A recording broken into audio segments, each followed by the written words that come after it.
আসসালামু আলাইকুম এভরিওয়ান। দেখুন এক জায়গায় ঘুরতে এসেছি, ট্রেনের রাস্তায় এসে পেলাম। এবার দেখুন ঠিক টাইমে ট্রেনটা চলে এলো। আপনাদের দৃশ্যটা দেখাচ্ছি, দেখুন অনেক সুন্দর লাগছে। ট্রেনের রাস্তায় এসে আমরা জিরাচ্ছি। দেখুন এই যে ট্রেনটাও চলে গেল। এইবার আমরা রাস্তা দিয়ে হেঁটে হেঁটে যাচ্ছি, মেন রোডে উঠবো। রেলগেটে এবার উঠে যাব। এবার দৃশ্যটা দেখুন অনেক সুন্দর লাগছে।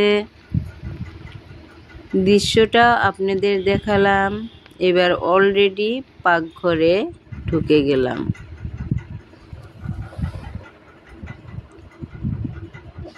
আগের থেকে এগুলো আমি রেডি করে রেখেছিলাম। সুন্দর মাছগুলো দেখুন টুকরো টুকরো করে ধুয়ে রেডি করে রেখেছি। এবার আমি রান্না করব। কিভাবে রান্না করি চলুন, দেরি না করে শুরু করা যাক। মাছের ডিমাগুলো আমি অলরেডি মাখিয়ে রাখছি নুন মরিচ হলুদ গুঁড়ো দিয়ে। এইবার আমি তাওয়াত ভেজে নিব। কিভাবে ভেজে নিই দেখুন। তাওয়া গরম হওয়ার পরে সরষের তেল দিয়ে দিলাম। এবার আমি মাছের ডিমাটা ভেজে নিব সুন্দর করে।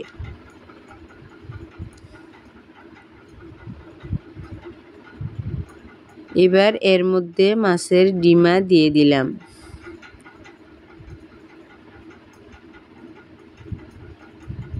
সুন্দর করে মিলিয়ে নিচ্ছি ডিমাটা দেখুন।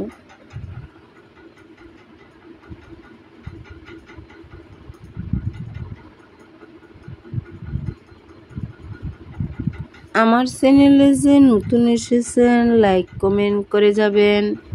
অলরেডি যে করেছেন তাদের অসংখ্য ধন্যবাদ।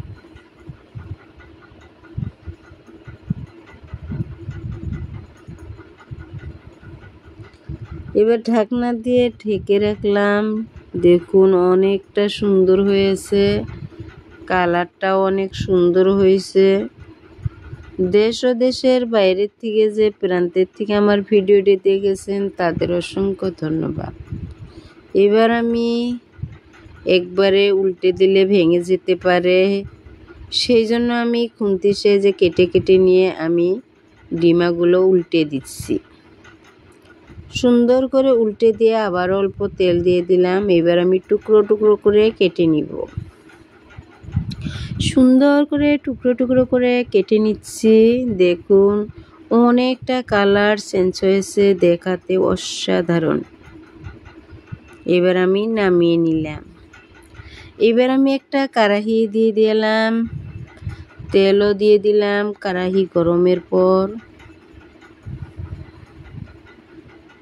গ্রেন করা টমেটো পেঁয়াজ রসুন অফ ক্যামেরা গ্রেন করে রেখেছিলাম দিয়ে দিলাম। পরিমাণ মতো নুন দিয়ে দিলাম, হলুদ গুঁড়ো মরিচ গুঁড়ো জিরা গুঁড়ো সব কিছু অলরেডি আমি দিয়েই দিচ্ছি। দেখুন ভালোভাবে এবার নেড়ে চেড়ে নিব। সুন্দর করে টাইম নিয়ে এবার কষিয়ে নিব, যেহেতু কাঁচা গন্ধটা না থাকে সেই জন্য আমি ভালোভাবে মশলাটা কষিয়ে নিচ্ছি। দেখুন একটু পানি দিয়ে আমি কষিয়ে নিচ্ছি। দেখুন তো আজকের ভিডিওটি অনেক ভালো লাগবে। প্রিয় ভাই ও বোনেদের বলছি, দেখুন যদি একটু আমার ভিডিওটি কোনো অংশ ভালো লেগে থাকে সাবস্ক্রাইব করে পাশে থাকবেন। এখানে মাছের ঠোসটাও আমি দিয়ে দিলাম, আগের থেকে ভালোভাবে নাড়ে চেড়ে কষিয়ে নিচ্ছি। মাছগুলো তো আমি পরিমাণ মতো নুন দিয়ে দিলাম, হলুদ গুঁড়ো মরিচ গুঁড়ো দিয়ে সরষের তেল দিয়ে মাখিয়ে নিব।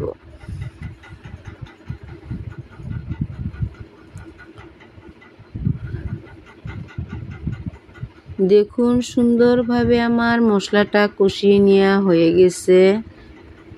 এবার আমি মাছের ডিমাগুলো এর মধ্যে দিয়ে দিলাম, অল্প পানি দিয়ে এবার আমি ভালোভাবে কষিয়ে নিব। ডিমাটার মধ্যে যেন মরিচগুলো হলুদ গুঁড়ো সব কিছু মশলা মিশে যায়, সেই জন্য ভালোভাবে কষিয়ে নিচ্ছি। দেখুন, এইভাবে আপনারা বাড়িতে ট্রাই করে দেখবেন, অনেক মজা হবে। সুন্দর টেস্টি একটা রেসিপি, বন্ধুরা এইভাবে বানিয়ে দেখবেন।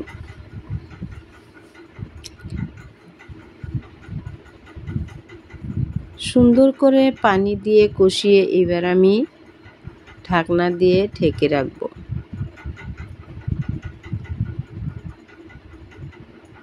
আর একটু পানি দিয়ে এলাম।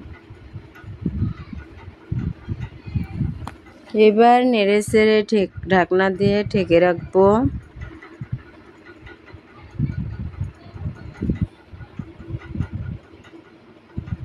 মাছগুলো দেখুন মাখিয়ে রেখেছি, এবার আমি তাওয়াত ভেজে নিব।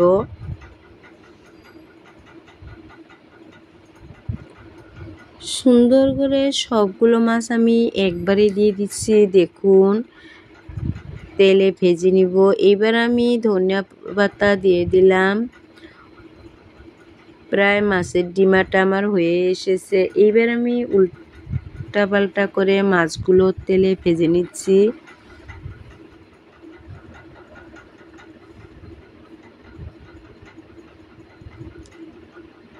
আমার প্রায় রেসিপিটা হয়ে গেল। মাছের ডিমাটা কেমন হয়েছে বন্ধুরা কমেন্টে জানাবেন। আমার ভিডিওটি যদি ভালো লাগে পাশে থাকবেন। আজকে এই পর্যন্তই, আবারও নতুন নতুন ভিডিও নিয়ে আপনাদের মাঝে হাজির হব। সুস্থ থাকুন, ভালো থাকুন, আল্লাহ হাফেজ।